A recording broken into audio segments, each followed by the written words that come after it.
শীতকাল আসার পরে আমার দেওয়া প্রথম ডেইলি ভ্লগ মনে হয় এটাই। আর হাঁটি হাঁটি পা পা করে আমাদের রাজশাহীতে শীত পড়েই গেছে। এই শীতে আমি আলু বোখারার আচার বানিয়েছি ফর দ্য ফার্স্ট টাইম, কোনো রকম অভিজ্ঞতা ছাড়া।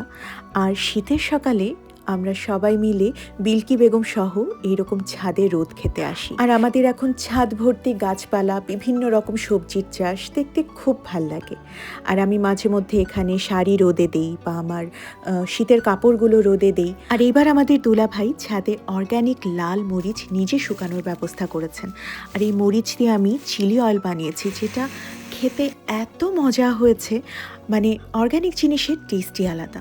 আর তার সাথে এবার বানিয়েছিলাম আমি হটপট।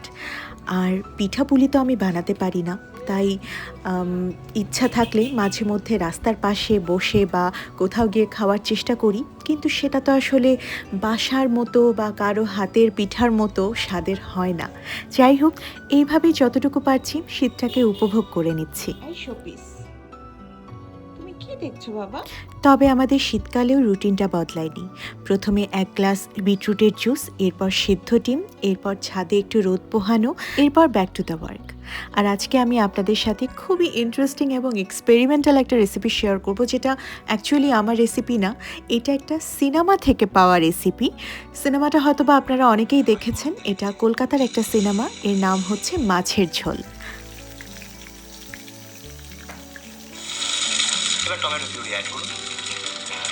আর যেটা বানাচ্ছি সেটার নাম হচ্ছে কমলা কাতলা, কমলা লেবুর রস দিয়ে কাতল মাছের ঝোল।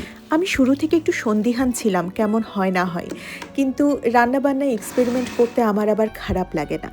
তাই যেভাবে যেভাবে ঋত্বিক চক্রবর্তী দেখিয়ে গেছেন, আমি সেভাবে রেসিপি হুবহু ফলো করে গেছি। সব গুঁড়ো মশলাগুলো অ্যাড করুন, লঙ্কা, হলুদ, ধনে গুঁড়ো, জিরে গুঁড়ো।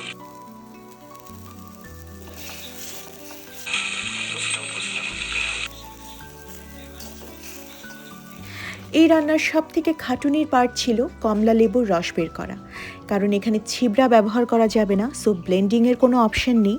চিপে চিপে টলটলে পাতলা রস বের করতে হয়েছে। তবে যাদের বাসায় জুসার আছে, যেটাতে ছিলকা আর রস আলাদা হয়ে যায়, তাদের খাটনি কম হবে।